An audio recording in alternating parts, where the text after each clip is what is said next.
역대하 13장 유다 왕 아비야. 여로보암 왕 18년에 아비야가 유다 왕위에 올랐다. 그는 예루살렘에서 3년 동안 다스렸다. 그의 어머니는 기브아 사람 우리엘의 딸 마아가다. 아비야와 여로보암 사이에 전쟁이 벌어졌다. 아비야는 정예군 40만 명을 이끌고 싸움에 나섰고 여로보암 또한 정예군 80만 명으로 맞섰다.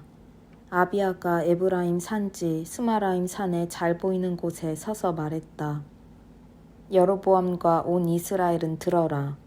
하나님, 이스라엘의 유일하신 하나님께서 다윗과 그 후손을 이스라엘의 영원한 통치자로 세우시고 하나님의 나라는 하나님의 왕이 다스린다고 소금 언약으로 확증하신 것을 너희가 알지 못하느냐? 그런데 어떻게 되었느냐? 솔로몬의 종 느밧의 아들 여로보암이 자기 주인에게 반역했다. 온갖 불량배들이 그와 함께 작당하니 솔로몬의 후계자 르호보암이 당해내지 못했다. 르호보암은 어찌할 바를 몰랐다. 게다가 그는 겁이 많아서 그들과 맞서지 못했다. 너희는 그 약점을 이용하여 다윗의 후손에게 위임된 하나님의 통치에 주제넘게 맞서고 있다. 큰 군대를 거느리고 거기다 여로보암이 너희에게 신으로 만들어준 금 송아지 우상들 때문에 너희가 아주 대단한 줄 아는구나.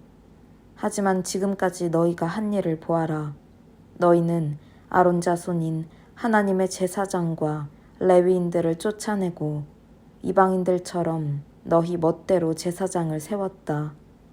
누구든지 돈을 충분히 들고 가서 값만 치르면 제사장이 될 수 있다. 하나님 아닌 거짓 우상들의 제사장 말이다.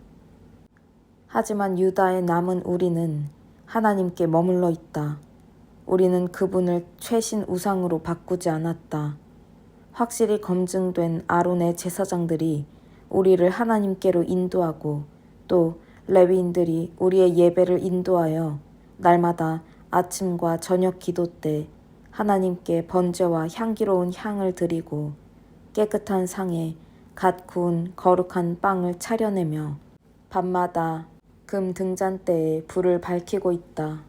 우리는 하나님께서 명령하신 일을 그분이 말씀하신 방식대로 지키고 있다. 그러나 너희는 그분을 버렸다. 너희 눈에는 보이지 않느냐?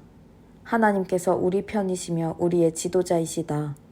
그분의 제사장들은 나팔을 들고 전투 신호를 보낼 태세가 되어 있다. 이스라엘 백성아, 하나님, 너희 조상의 하나님과 싸우지 마라. 너희는 절대 이 전투에서 이기지 못한다. 아비야가 말하는 동안 여로보암은 사람들을 뒤로 보내서 그들을 기습하게 했다. 유다 앞에는 여로보암, 뒤에는 복병이 있었다. 뒤를 돌아본 유다는 자기들이 앞뒤로 공격받고 있음을 알았다. 그들은 하나님께 간절히 기도했다. 제사장들은 나팔을 불고 유다 군사들은 크게 부르짖었다.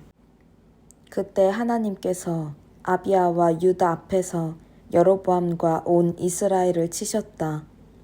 이스라엘 군은 유다군 앞에서 흩어졌다. 하나님께서 유다에게 승리를 주셨다. 아비야와 그의 병력은 이스라엘을 크게 무찔렀다. 그날 이스라엘 정예군 50만 명이 죽었다.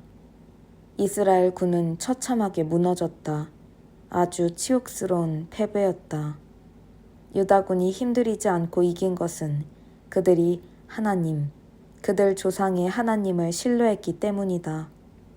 아비야는 승리의 여세를 몰아 여로보암을 추격하여 베델, 여사나, 에브론 성읍과 그 주변 마을들을 빼앗았다.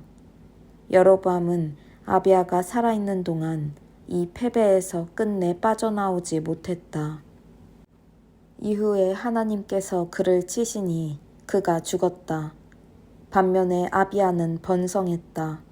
그는 14명의 아내와 결혼하여 아들 22, 딸 16의 한 가문을 이루었다.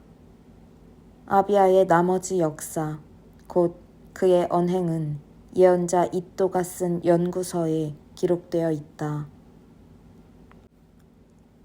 역대하 14장 유다 왕 아사.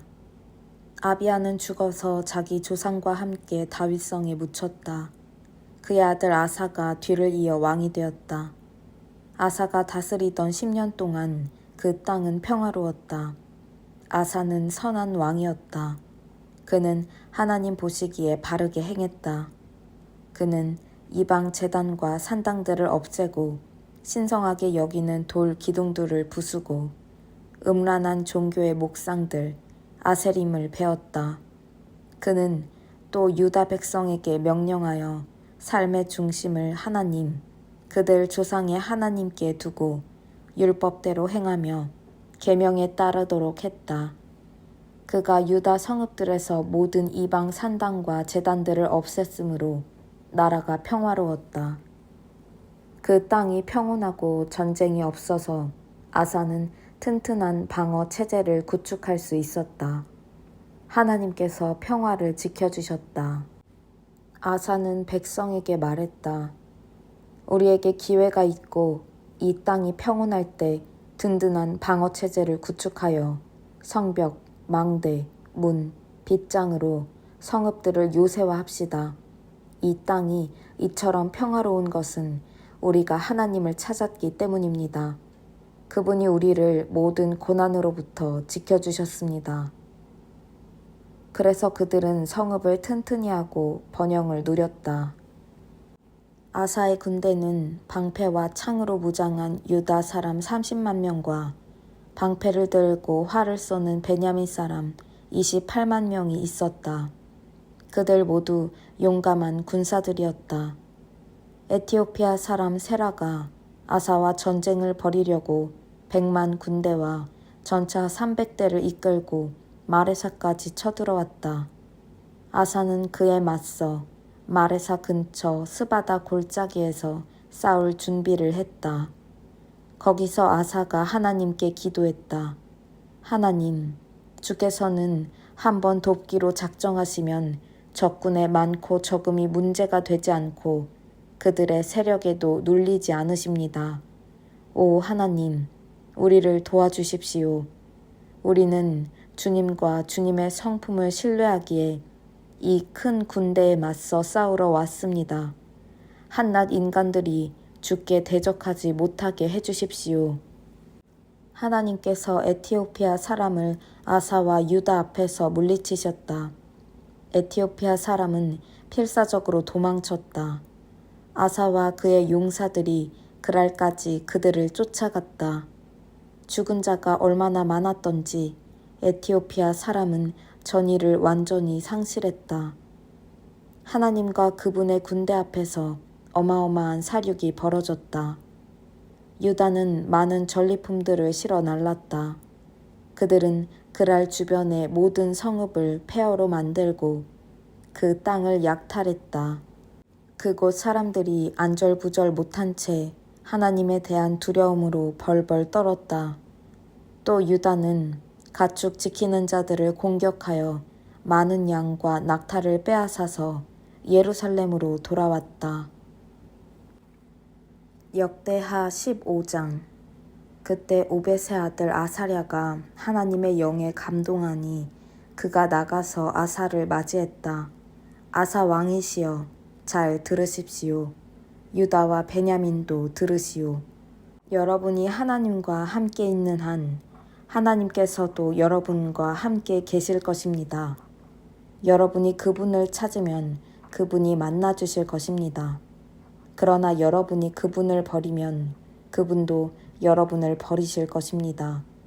오랫동안 이스라엘은 참 하나님을 모시지 않았고 제사장이나 스승이나 계시의 책의 도움도 받지 않았습니다. 그러나 고난이 찾아와 상황이 어려워지자 그들이 하나님, 이스라엘의 하나님을 찾았습니다. 그러자 하나님께서 그들을 만나주셨습니다. 그때는 먹고 먹히는 살벌한 세상이었고 먼저 차지하는 자가 주인이 되는 때였습니다.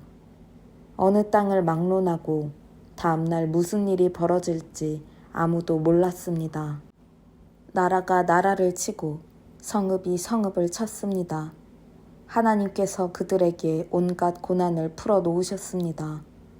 그러나 여러분은 다릅니다. 힘을 내십시오. 용기를 내십시오. 주께서 곧 갚아주실 것입니다. 아사는 오벳의 아들 아사랴의 예언을 듣고 마음을 가다듬은 다음 소매를 걷어붙이고 일을 시작했다. 그는 유다와 베냐민 온 땅과 그가 빼앗은 에브라임 산지 성읍들에서 음란하고 더러운 종교 산당들을 깨끗이 없애버렸다. 성전 현관 앞에 있는 하나님의 제단도 정비했다. 이어서 그는 온 유다와 베냐민을 불러 모았는데 그곳에 살던 에브라임, 므낫세, 시므온 사람들도 포함되었다. 하나님께서 아사 편에 계시는 것을 보고 많은 이스라엘 사람들이 고향을 떠나 아사에게 합류했다. 아사 왕 15년 셋째 달에 그들이 모두 예루살렘에 도착하여 큰 집회를 열었다. 그들은 이전의 전리품들 중에서 황소 700마리와 양 7,000마리를 제물로 바쳐 예배했다. 그들은 전심으로 하나님, 그들 조상의 하나님만 찾기로 언약을 맺었다. 또 하나님, 이스라엘의 하나님을 찾지 않는 자는 남녀노소를 막론하고 누구든지 죽이기로 했다. 그들은 그 자리에서 한 약속을 하나님 앞에서 큰 소리로 외쳤다. 즐거운 함성과 함께 나팔과 순양 뿔 부는 소리가 울려 퍼졌다. 온 백성이 그 언약을 기뻐하며 마음을 다해 맹세했다. 그들은 가장 좋은 것을 기대하며 하나님을 찾았고 그분은 기다리셨다는 듯 그들에게 오셨다. 하나님께서 안팎으로 평화를 주셨다. 더없이 평화로운 나라가 되었다. 아사는 나라를 깨끗이 정화하면서 음란한 여신 아세라 목상을 만든 어머니 마아가를 대비의 자리에서 폐위시켰다. 아사는 그 목상을 허물어 부수고 기드론 골짜기에서 불태워버렸다. 아쉽게도 지역의 음란한 종교 산당들은 그대로 두었지만 그는 선한 뜻과 바른 마음으로 하나님께 집중했다. 그는 자신과 그의 아버지가 거룩하게 구별하여 바친 모든 금은 그릇과 기구를 하나님의 성전에 두었다. 이후 아사왕 35년까지 전쟁이 없었다.